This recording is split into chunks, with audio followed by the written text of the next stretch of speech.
आप लोगों को आज का विषय मैंने बता दिया कि आज का विषय क्या है। और वो विषय कि तमाम जो दुनिया संसार है वो ऐसे चिन्हों से भरा हुआ जिनसे ये पता चलता है कि सचमुच में खुदा बहुत अच्छा और उसने हर तरह का प्रबंध हम सब के लिए पहले से किया हुआ है। तो ये आज का विषय है और हम एक बात को देखें कि खुदा के कलाम में लिखा हुआ चाह कर देखो कि खुदा कितना भला है। ये यबूर की किताब में है 34 बाब 8 आयत में। चाह कर देखो,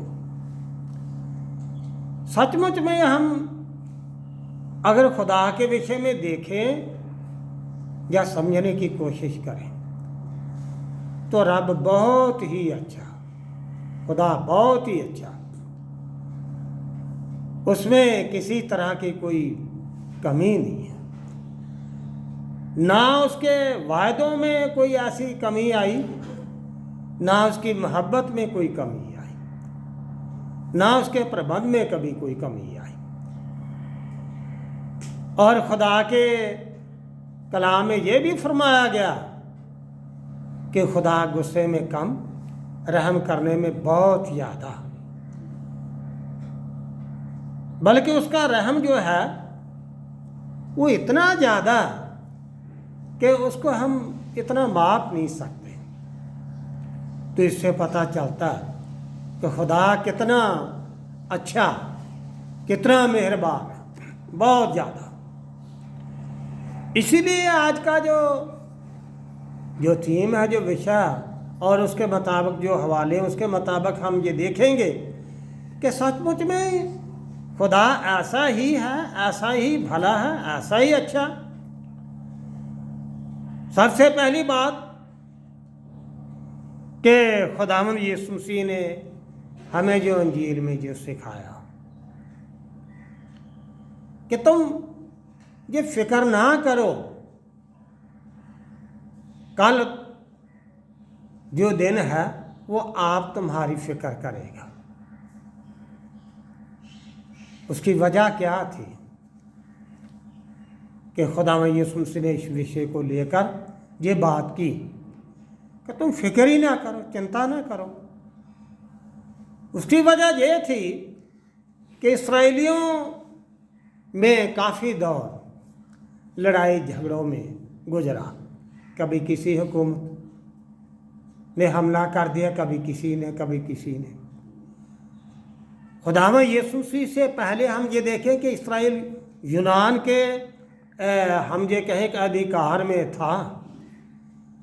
और उसके बाद जैसे ही रोम की सिनड करीब 275 मतलब बीसी में वजूद में आई, आहिस्ते आहिस्ते उन्होंने, रोम ने यूनान से भी उनकी सारी हुकूमत छीन ली।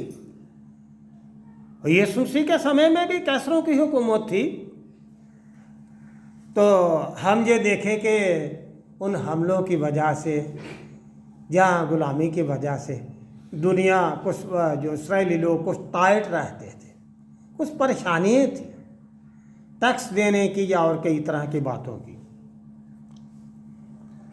पर हमारे प्रभु नेचुरल तौर पर भी ये जानते थे आखिरकार इंसान ही तो है, फिक्र करता कई तरह की कई बातों की। पर खुदावंद ने ये कहा, प्रभु ने फरमाया कि रब बहुत अच्छा है, तुम फिक्र मत करो, किसी तरह की फिक्र ना करो, ना खाने की, ना पीने की, ना पहनने की, ना और किसी चीज़ की फिक्र ही ना करो। और उसने ये इसलिए ये कहा क्योंकि इंसान ऐसा करता है, और ऐसा करने के वसीले से जब ऐसी हालत इंसान की होती है तो कई बार वो दुआ करना छोड़ देता, तो फिक्र करता। तो उसका मतलब ये भी है कि उसका भरोसा खुदा पर कमज़ोर होता है। शैतान का यह बड़ा एक हथियार है, इंसान को फिक्र में डाल देना, और उसकी वजह से इंसान का संबंध खुदा के साथ कमज़ोर हो जाता है। यीशु मसीह को पता था कि यह शैतान का बड़ा हथियार है। इसीलिए तो हम ये देखें कि यीशु मसीह के सामने भी, आजमाइश के सामने, उसने यीशु मसीह की ज़रूरत उसके सामने रखी। जब वो 40 दिन भूखा, हम ये कहें कि भूखा रहा, तो उसने क्या कहा कि तू पत्थरों को कह रोटी बन जा। तो ये एक फिक्र की बात है। आज के इंसान के सामने ये तीन ही चीज़ें हैं, रोटी, कपड़ा और मकान, मतलब इंसानी ज़रूरतें। तो इन सब चीज़ों को लेकर इंसान कई बार कितना सोचता है, कितनी योजनाएं बनाता है, और जब इतना कुछ नहीं होता तो इंसान बड़ा फिक्र करता है क्या करेंगे। पर खुदावंद क्या फरमाते हैं वचन में? यीशु मसीह ने कहा फिक्र मत करो, तुम्हारा खुदा फिक्र करता है। खुदा ने तुम्हारे लिए ये सारा कुछ प्रबंध किया हुआ है। उसने कहा ये परिंदों को देखो, इनको देखो, ये कौन सा बोते हैं, कौन सा जमा करते हैं, पर खुदा रोज बरोज उनको देता है, रोज बरोज उनको देता है। और शोषण के जो फूल हैं उनको देखो, इतने इतने रंग खुदावंद लिखा है कि उनको अच्छे पहनाता है कि सुलेमान ने भी ऐसे रंग कभी पहने नहीं। तो हम ये देखें कि खुदा जब जंगल के फूलों की इतनी फिक्र करता है और सब चीज़ों की फिक्र करता है, परिंदों की, जानवरों की, सबकी फिक्र करता है, तो इंसान को फिक्र करने की क्या ज़रूरत है। ज़बूर 104 में लिखा, वो अपनी मुट्ठी खोलता है तो सब जानदार चीज़ों को उनकी खुराक मिलती है, अपनी मुट्ठी खोलता है। ज़बूर 104 में लिखा। ये खुदा है जो ज़मीन पर सब इंसानों का प्रबंध करता है, परिंदों का भी और जानवरों का भी। ठीक है, हम ये देखें कि हम लोग बोते हैं तो फसल बोते हैं, पर फसल को उगा नहीं सकते हैं। ये खुदा का काम है, खुदा का काम है। हम कौन सा घास बोते हैं, वो अपने आप से निकल आता है, परिंदों के लिए भी, हमारे जानवरों के लिए भी, और जंगल के जानवरों के लिए भी अपने आप से निकल आता है। हरियावल, आप ज़बूर 65 में क्या क्या आपने पढ़ा, वहाँ पर लिखा कि वो ज़मीन को नम्र करता है, नरम करता है, और फिर उसमें से घास पौधे वो सब कुछ निकालता है, वो हरी भरी करता है। ये खुदा का काम है, खुदा का काम है कि वो ज़मीन में से ये सब चीज़ें पैदा करता है। तो जब वो अपने आप से ये सब कुछ करता है तो इंसान को इतना फिक्र करने की ज़रूरत नहीं। खुदा ने इन सब चीज़ों का प्रबंध पहले से किया हुआ, पहले से किया हुआ प्रबंध किया, हर चीज़ का, ऊंचाई गहराई का, पहाड़ों का, नदियों का, समुंदर का, दरियाओं का, सब चीज़ों का प्रबंध खुदा ने पहले से किया हुआ। आप ये देखें कि हर दरिया दक्षिण की तरफ बहता है, पानी हमेशा दक्षिण की तरफ बहते हैं, ऊंचाई से वो नीचे की तरफ बहते हैं। देखो खुदा का प्रबंध शुरू से ही, हम जहाँ से मर्जी बांध लगाकर हम दरियाओं से पानी निकाल सकते हैं, पर खुदा ने ये इरिगेशन का काम, ये सिंचाई का काम का पहले से प्रबंध किया हुआ। कितना खुदा का बड़ा ये प्रबंध है, हर चीज़ का प्रबंध, सब चीज़ों का। हम क्या ज़मीन का ऐसा लेवल बना सकते हैं जो खुदा ने किया, ये परमेश्वर ने किया ऐसा लेवल कि सारी ज़मीन को पानी मिल सके, दरियाओं के वसीले से फसल हो सके। बाइबल में लिखा है कि खुदा ने भी वो वहाँ पर जो ईडन गार्डन लगाया वहाँ पर दजला और फरात जो नदियाँ थी वो उस बाग को सींचती थी, दजला और फरात। तो आप ये देखें, ये है खुदा का प्रबंध, ये है पहले से प्रबंध। प्रोविडेंस का मतलब यही है कि इससे पहले के कोई ऐसा वक्त हो, पहले से किसी चीज़ का इंतजाम कर देना। हमारे फंड भी इसलिए जमा होते हैं गवर्नमेंट पे, ताकि जब हम बूढ़े हो जाए और हमारी सैलरी ख़त्म हो जाए तो हम उस पैसे का इस्तेमाल कर सकें। पर अगर हम करते हैं तो खुदा ने भी हमारे लिए हर तरह का प्रबंध किया हुआ है, हर तरह का प्रबंध, सब चीज़ों का प्रबंध। और इसलिए हमें फिक्र करने की ज़रूरत नहीं है। वचन में ये लिखा है कि तुम इन सब चीज़ें फिक्र ही ना करो, तुम कल की फिक्र ना करो, बल्कि कल तुम्हारे लिए फिक्र करेगा। इंसान ना फिक्र करे, बल्कि वक्त आपके लिए फिक्र करेगा। तो वक्त किसके हाथ में है? खुदा के हाथ में। खुदा फिक्र करेगा, खुदा देखेगा ये सारा कुछ। और इंसान को ऐसा ना सोचने की ज़रूरत है, ना फिक्र करने की ज़रूरत है।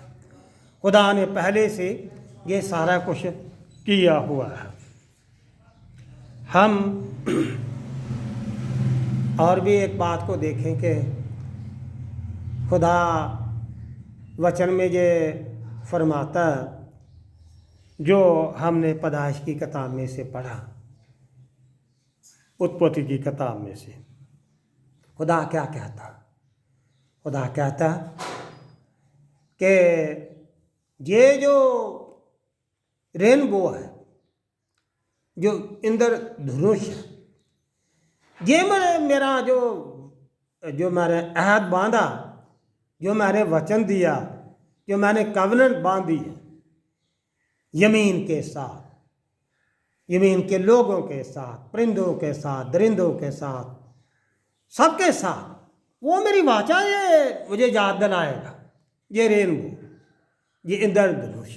और फिर मैं ज़मीन पर ऐसे बारिश करके ये नूह की तरह मैं दुनिया को बर्बाद नहीं करूँगा। पर आप ये देखें, ये नेचुरल तौर पर ये चिन्ह है, ये निशान है। खुदा कहता मैं नहीं ऐसे करूँगा। हम भूल सकते हैं, पर खुदा अपने वादे को कभी भूलता नहीं है। उसने परिंदों के साथ, दरिंदों के साथ और इंसानों के साथ, जानवरों के साथ, सबके साथ ये वाचा बांधी है। खुदा आज भी अपनी वाचा पर कायम है। बाइबल में लिखा है, देखो खुदा कितना भला है कि वो भले और बुरे सब लोगों पर वो सूरज भी चमकाता है और वो बारिश भी करता है। क्या आपने कभी ये सुना कि किसी शहर में बारिश ही नहीं हुई क्योंकि वहाँ पर पाप बहुत था? नहीं, वहाँ पर भी बारिश होती है, वहाँ पर भी धूप चढ़ती है। पर यह खुदा का प्रबंध है, खुदा का प्रबंध कि खुदा ये सारा कुछ करता है। क्यों करता है? इसलिए उसने ये अहद बांधा हुआ है शुरू से। जैसे ही वो नूह किश्ती में से निकला तो उसने नूह के ख़ानदान से और उसमें से जितने भी जानवर थे उनके साथ ये वाचा बांधी और परिंदों के साथ भी वाचा बांधी। और यह नहीं है कि उसने पवित्र जो पक्षी हैं या पवित्र जो जानवर हैं उनके साथ वाचा बांधी। जो नापाक थे वो वाचा उनके साथ भी थी, सबके साथ। तो खुदा आज भी वो निभाता है। इससे क्या कैसे कितना पता चलता है कि वाकई में खुदा कितना अच्छा, कितना भला, बहुत ज़्यादा भला। और हमारे लिए ये बहुत ज़्यादा ज़रूरी है कि हम इस बात का ध्यान रखें कि हम किसी तरह का ऐसा फिक्र करें ना। फिर खुदावंद यीशु मसीह ने भी तो वचन में फरमाया मत्ती की इंजील में, कौन आदमी है जो अपने सिर के जो सफ़ेद बाल हैं उनको काले कर सकता है? या कौन इंसान है जो अपनी उम्र का एक पल बढ़ा सकता है? बड़ा फिक्र होता है, फिक्र हर एक को होता है, पर करने की ज़रूरत नहीं है। जब रब ने ले जाना तो ले जाना। और जब रब ने कुछ नहीं करना, वो थोड़ी बहुत तो ऐसी परेशानी आती है, पर होना कुछ भी नहीं है, वो बिल्कुल ठीक ठाक हो जाता है। पर जब हम फिक्र करके एक पल की उम्र नहीं बढ़ा सकते और अपने सफ़ेद बालों को हम काले नहीं कर सकते, तो क्या फ़ायदा सोचने का। सब चीज़ें तो खुदा के हाथ में। हाँ, अगर खुदा चाहे तो वो सब कुछ कर सकता है, खुदा चाहे तो वो सब कुछ कर सकता है। आप ये देखें कि इब्राहिम और सारा वो कितनी उम्र के थे, बड़ी उम्र के, और जब खुदा ने उनके साथ वाचा बांधी तो उनको उस वाचा को पूरा करने में 25 साल करीब इंतज़ार करना पड़ा, फिर जाकर उनके घर में औलाद हुई। पर क्या है, आप ये देखें कि क्या वो सब कुछ नहीं हो सका, खुदा कर सकता है। पर हमें फिक्र करने की ज़रूरत नहीं है कि हमारी ज़िंदगी में क्या होगा या क्या नहीं। खुदा ने सब कुछ पहले से मुकर्रर किया हुआ, हमारे लिए इंतजाम किया हुआ। सो इसलिए हमारे लिए ये बहुत ज़्यादा ज़रूरी है कि हम लोग इन बातों का ध्यान रखें कि हम किसी भी तरह का ऐसा फ़िक्र ना करें, बल्कि खुदा हमारे लिए फ़िक्र करता है, खुदा हमें प्यार करता है और खुदा हम सब के साथ वफ़ादार है। वो अपनी वाचा, अपना अहद जो है, जो बांधा हुआ, वो निभा रहा है, वो अच्छा है, वो हमेशा हमारे लिए अच्छाई ही करता है, भलाई सोचता है और हमारी मदद करता है। सो हमें चाहिए कि हम कभी भी किसी भी बात का फ़िक्र ना करें, किसी तरह का फ़िक्र ना करें, बल्कि हमेशा खुदा पर भरोसा रखें और ये सोचें कि हमारे लिए खुदा जो भी करता है और जो भी करेगा वो अच्छा ही करेगा, क्योंकि वो खुदा है और प्रेमी खुदा है। खुदा मुबारक है वो जो खुदा पर भरोसा करते हैं, उसकी अच्छाई पर और उसके प्यार पर, और अपनी सारी फिक्रें उसी पर डाल देते हैं, क्योंकि ये वही करते हैं जो ये सोचते हैं कि सचमुच में ही खुदा अच्छा है और उसने हमारे लिए सब कुछ, हर चीज़ का प्रबंध किया हुआ है। तो वो कभी ऐसा फिक्र ही नहीं करते, बल्कि अपनी बोझ और सब चीज़ें खुदा पर डालते हैं। मुबारक हैं वो जो ऐसा करते हैं और खुदा की भलाई का, उसकी नेकी का और उसके अच्छे होने का वो खुदा का शुक्र करते हैं और हमेशा उसी पर ही आधारित रहते हैं। खुदावंद आप सब लोगों को बहुत बरकत दे। आमीन।